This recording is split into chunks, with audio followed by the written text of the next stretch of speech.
Immagina un mondo dove lo Stato non esiste, dove un giudice non decide chi ha ragione e chi ha torto, dove la giustizia non passa per un'aula di tribunale ma per la canna di un fucile. Immagina un codice d'onore così ferreo che un padre può essere costretto a uccidere per vendicare un figlio, e quel figlio un giorno dovrà vendicare il padre.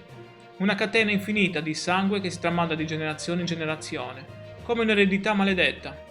Non sto parlando del Medioevo, sto parlando della Sardegna, della Barbagia, degli anni 60, 70, 80.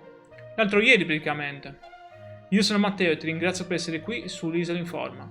In questo video ti racconto la storia della faida barbaricina, una guerra silenziosa durata oltre 60 anni, che ha lasciato sul campo centinaia di morti e un'intera comunità segnata per sempre.